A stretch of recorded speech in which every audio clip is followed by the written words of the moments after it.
Assalamualaikum warahmatullahi wabarakatuh. Halo teman-teman, kami akan menjelaskan materi seperti yang kita lihat di sini. Ada gambar AC, yang mana kita akan belajar tentang sistem refrigeran. Ya, mungkin jika kita mendengar refrigeran akan sangat asing bagi kita. Jadi kita di sini bisa menyebut refrigeran adalah pendingin. Ya, sistem pendingin. Oh iya, sebelum kita lanjut, boleh dong jika tekan dulu tombol like dan subscribe dan jangan lupa tekan tombol loncengnya, supaya saya lebih semangat untuk membuat video pembelajaran lagi. Jadi, langsung saja kita mulai penjelasan tentang refrigeran.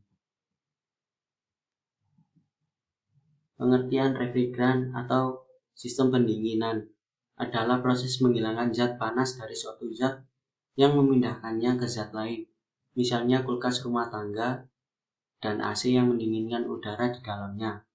Prinsip refrigeran adalah suatu proses penyerapan energi panas dari dalam ruangan yang tertutup, lalu membuang panasnya keluar dari ruangan tersebut. Jadi teman-teman, cara kerja AC itu bukan sekedar mendinginkan sebuah ruangan, namun sebenarnya memindahkan panas dari suatu ruangan ke tempat lain. Pasti kita pernah menjumpai komponen AC yang ada di luar ruangan, atau kita bisa menyebutnya AC outdoor. Kebanyakan orang awam menganggap bahwa AC outdoor tersebut menyerap udara segar dari luar kemudian dilepaskan kembali oleh AC indoor dalam sebuah ruangan. Itu salah besar ya guys.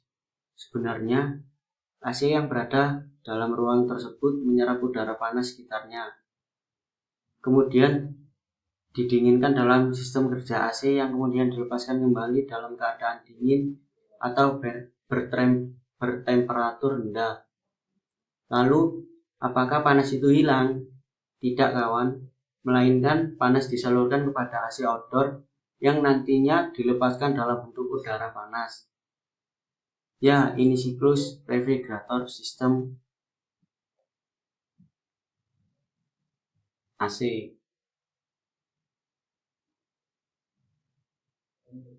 Yang pertama, kompresor mengalirkan zat fluida atau freon menuju kondenser.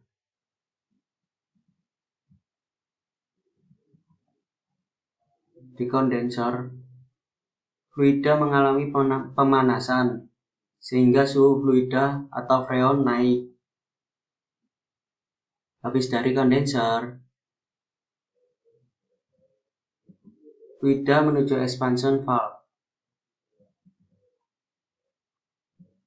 Tekanan diturunkan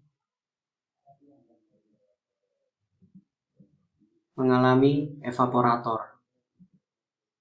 Setelah fluida mengalami evaporator, fluida akan menuju lagi ke kompresor.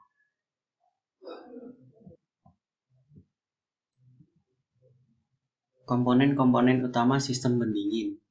Yang pertama ada kompresor.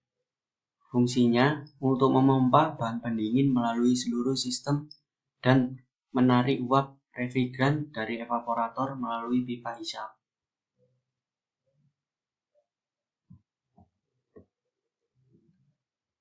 Yang kedua, kondensor.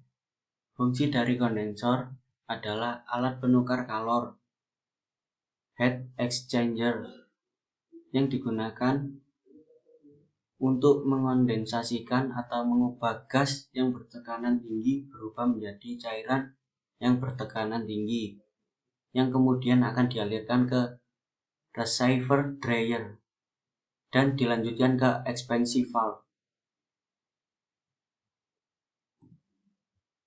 Yang ketiga, expansion valve.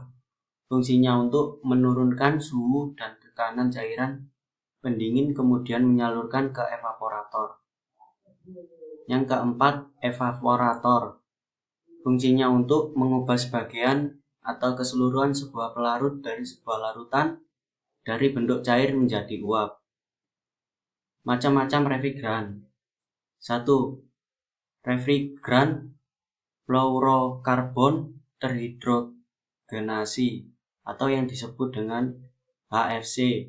HFC merupakan refrigeran baru sebagai alternatif untuk menggantikan posisi freon. Hal ini disebabkan karena refrigeran freon mengandung zat kalor atau Cl yang dapat merusak lapisan ozon, sedangkan HFC terdiri dari atom-atom hidrogen, fluorin, dan karbon tanpa adanya zat kalor Cl. Yang kedua, freon atau klorofluorokarbon atau singkatan CFC. Freon merupakan refrigeran yang paling banyak digunakan dalam sistem pendingin. Bahan dasarnya etena dan metena yang berisi fluor dan klor dalam komposisinya. Karena mengandung unsur klor, refrigeran jenis ini mempunyai dampak penipisan ozon, di mana akan berpengaruh negatif terhadap kehidupan makhluk hidup di bumi. Selain itu, juga berdampak negatif terhadap iklim, yaitu meningkatkan suhu rata-rata dan perubahan iklim global, serta pencemaran udara. Spesifikasi freon yang biasa digunakan dalam pendingin adalah nama rumus kimia titik-titik seperti di bawah ini. Ada freon 11 CCl3F dan seterusnya. Yang ketiga adalah terhidrogenasi klorofluorokarbon refrigeran atau disingkat dengan HCFC, terdiri dari hidrogen, klorin, fluorin, dan karbon. Refrigeran ini mengandung jumlah minimal klorin yang tidak merusak lingkungan karena berbeda dari refrigeran lain. Yang keempat adalah cairan dioksida atau disingkat dengan CO2. Senyawa ini tidak berwarna, tidak berbau, dan lebih berat dari udara. Titik didihnya adalah minus 78,5 derajat Celcius.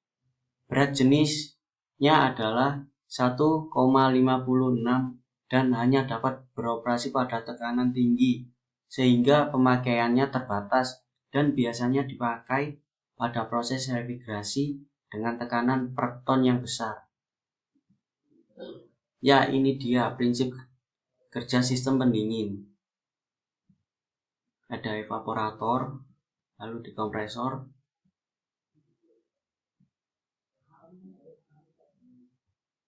Next, siklus refrigerasi. Siklus refrigerasi adalah siklus kerja yang mentransfer kalor dari media bertemperatur rendah ke media bertemperatur tinggi dengan menggunakan kerja dari luar sistem. Secara prinsip merupakan kebalikan dari siklus mesin kalor atau heat engine. Dilihat dari tujuannya, maka alat dengan siklus refrigerator dibagi menjadi dua, yaitu refrigerator yang berfungsi untuk mendinginkan media dan heat pump yang berfungsi untuk memanaskan media. Ilustrasi tentang refrigerator dan heat pump dapat dilihat pada gambar di bawah. Ya, ini ada ilustrasi sistem refrigerator. Media yang didinginkan dan lingkungan hangat. Yang kedua adalah heat pump. Lingkungan dingin, media yang dipanaskan. Selanjutnya, di dalam suatu alat pendingin, misal lemari es, kalor diserap di evaporator dan dibuang ke kondensor. Uap refrigeran yang berasal dari evaporator yang bertekanan dan bertemperatur rendah masuk ke kompresor melalui saluran hisap. Di kompresor, uap refrigeran tersebut dimapatkan sehingga ketika keluar dari kompresor, uap refrigeran akan bertekanan dan bersuhu tinggi, jauh lebih tinggi dibanding temperatur udara sekitar. Sekian penjelasan dari kami. Apabila ada salah kata, mohon dimaafkan. Terima kasih.